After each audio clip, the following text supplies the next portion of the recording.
Welcome to Everything Financial Radio here on the Legacy Radio Network. I'm your host, Dennis Tubbergen, and we are here every week at this time. Glad you joined me today, and we have a terrific show lined up for you.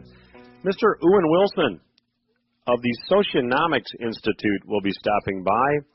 If you're not familiar with the science of socionomics, it is very, very interesting. In fact, as we'll talk to Mr. Wilson about, in this last election cycle, a couple of states approved, by going directly to the people, the recreational use of marijuana. What does that mean?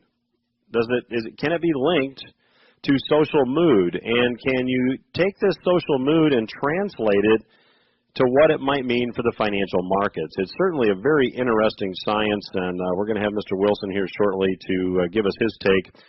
Also, I want to talk to you a bit about a currency failure in the United States. Am I talking about a currency failure that's coming? No, I'm talking about the one that's already occurred, and a lot of people don't know about it. Did you know that way back in 1775, the United Colonies issued a fiat currency, and it failed, and it led to a deflationary depression?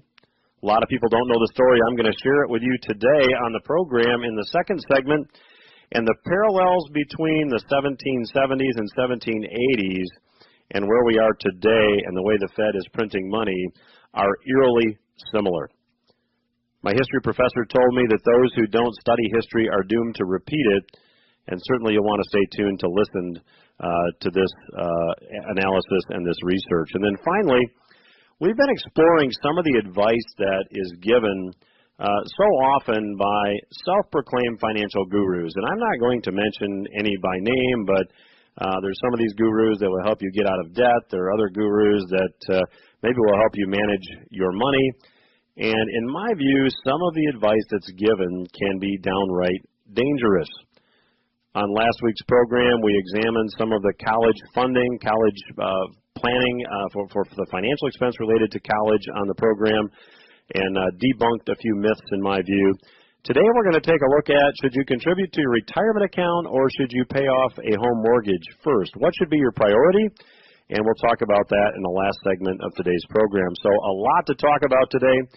Quick reminder also, if you'd like to get our 2012 guide, Surviving a Market Crash, you can get your free copy by going to our website, investingapproach.com. Just let us know where you'd like us to mail that report, and we'll be very, very glad to do that.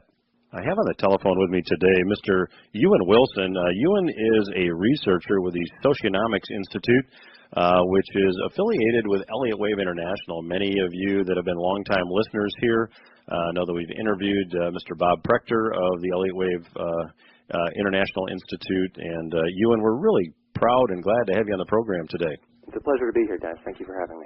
Euan, let's start with the obvious question. There's a number of listeners out there that have no idea what the term socionomics actually means. Could you enlighten us? Well, the idea of socionomics is pretty straightforward. It's the idea that instead of a mood of an individual, societies at large have a mood. That is, the entirety of the United States or even the world has different levels of mood, and that societies get very, very positive or very, very negative. And this is an unconscious development. It's not something that happens with outside external stimulus. For instance, when a war breaks out, that doesn't make people angry and violent. Instead, we say it's the other way around. We say that a depressed society, a negative feeling society, is more likely to commit war.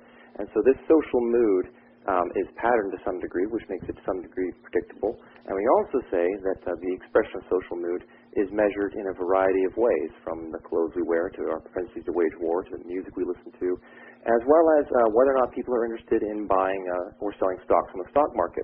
We think that the stock market is an excellent barometer of social mood, how positive or how negative a society is feeling. It's basically like when you're trading the stock market as an individual investor, if you're feeling negative about a stock, you're pessimistic about its future, you sell that stock. And if you're feeling optimistic about a stock, you buy it. So we say that overall, stock market indices, like the Dow Jones Industrial Average, the S&P, the FTSE for England, and on it goes, we say that these indices as a whole are good measures of how a society is feeling. So in the late 90s, when the stock market was very up in the United States, we had a very positive feeling society, and that was indicative in other ways. We had extremely poppy, positive music. Peace broke out all over the world, and then when society declines into more negative times, the music gets darker and more introspective, and wars break out, and disease takes hold and the like. So that's the basic idea of social mood, and then the thing that people have a difficult time. The most difficult part of social mood for people to accept is definitely that it's unconscious, that you can't influence it. But for us, it's one of the most interesting things about it, because you can't control it, and therefore we're all sort of subject to it, even as we're aware of its existence. It's a fascinating area to be studying in.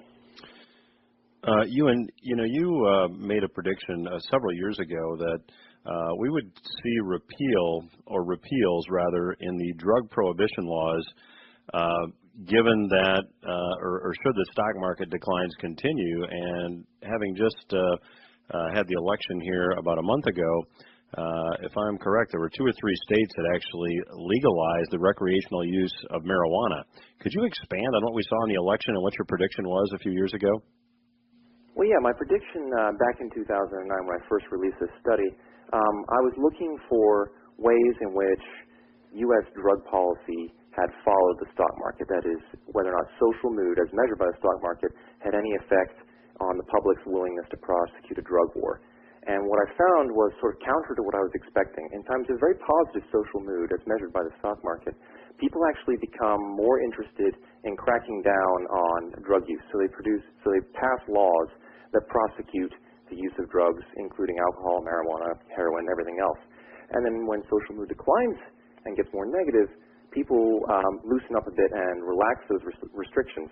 And this is evident certainly in the past century in the U.S., and I've done some investigations even further back than that seem to support the idea. Now, what happened last November, a month ago, as you said, in the election, was that Colorado and Washington State both put provisions it to the people as to whether or not they wanted to legalize recreational use of marijuana, like you said, and both states passed those. States passed those measures. Now, it's interesting to me that it wasn't their governments that had passed these measures; it was the will of the people. So, obviously, going directly to the source, to the public, is the quickest way to measure social mood. And to me, that suggests that society is feeling a bit negative. Certainly in this regard. So they passed the repeal of marijuana, and the federal government immediately condemned it. They haven't quite got the memo, but certainly that development is in line with our expectations. And we would say that if the stock market resumes its fall at large, then we'll see many more states bringing that proposition to the table and asking their public whether or not they'd be interested in repealing marijuana prohibition. And so you might wonder, the stock market's been rising the past 3 years. That sort of flies in the face of the theory.